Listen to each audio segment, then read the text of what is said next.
Joe, what are you doing? What are you doing? Stop. Seriously? Who throws a ruler?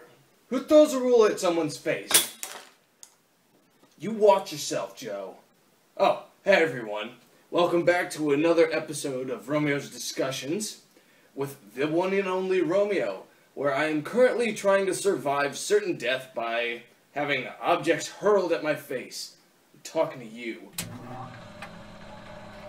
But today I'm going to be discussing a few Avengers Age of Ultron predictions. I'm going to be talking about 3 things that I think that are going to happen, or might end up happening. Granted, we've heard all these theories before, but I might touch upon a few facts that I think no one else has touched up on. Again, I may be an original YouTube creator, so I don't know. Let's begin. So the first thing I'm going to talk about is the fact that I think Ultron is going to be a pre-existing AI program, because in the description that was released last week, it says that Tony Stark awakens a dormant security program.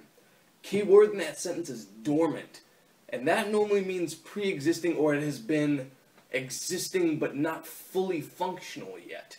Not that he creates or activates a program on his own, but that he starts up a program that has seemingly already existed.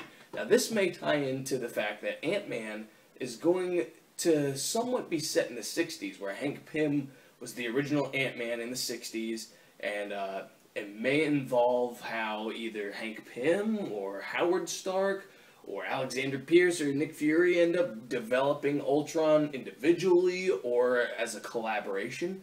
We don't know yet, but the fact that it said that there was a dormant security program means that this program has existed for some time, but it hasn't been fully realized. The second point is I know that Joss Whedon has teased a lot of death within Avengers Age of Ultron, but I'm not buying it. There's no way that they can kill off any of the principal cast members, because they are all locked into contracts. Robert Downey Jr. is locked in until Avengers 3. Chris Hemsworth and Chris Evans are both locked in for their individual franchises and the third Avengers film. So, wouldn't it be weird if third Thor comes around and there's no Thor because he's dead? Okay. I think Mark Ruffalo is still slated for 3 more films.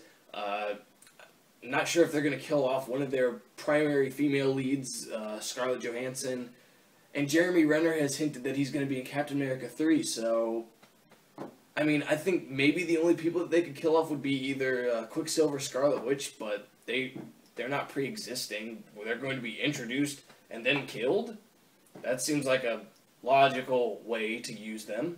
Or maybe Nick Fury, actually this time, or Maria Hill. But the fact that I'm pretty sure that they won't kill off anyone in this film, in the principal cast, because, again, they're all slated for the third film. And a lot of people speculate that Tony Stark's going to die in this one, and I'm going to say no, he's not. Because Robert Downey Jr. is one of the primary attractions for these films. His own films have been incredibly successful. Most people went and saw the Avengers. Not necessarily most, but there was a good majority of people that once they saw Iron Man, as Tony Stark's Iron Man, played by Robert Downey Jr., stamped on the front of the Avengers poster, people were like, done, I'm in. He's one of their primary marketing forces, and I'm pretty sure they won't dispose of him until, the Avengers 3. And my third point is going to be that this movie's not going to end very happily. I know, and granted, that's a given, because it's, it's The Empire Strikes Back, it's The Godfather Part 2. Sequels are not supposed to end on the happy note, because the first one solved everything, everyone was all hunky-dory at the end, they were best friends, and they separated ways on good terms. This one, they're going to be driven away from each other, and they're going to separate on bad terms, on terrible terms, because this is going to be one of the films that tests their mettle, that's going to test what they're all made of, and if they can actually work as a team. Like in the Ultron footage at Comic-Con, I heard at least that there were shots of Thor like grabbing Iron Man or Tony Stark by the throat very angrily, which, you know, that's already a conflict that doesn't surprise us, but it hints at the fact that also something that hints at, you know, the group division is going to be the Hulk versus Iron Man fight.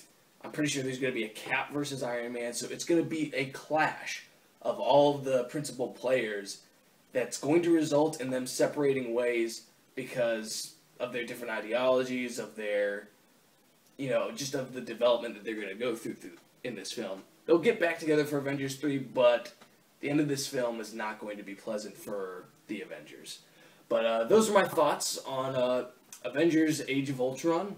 Some of the predictions. I might come out with a few more specific predictions within the next couple of videos. Leave your thoughts in the comments below, and I'm going to kill you. But I will see you all out there.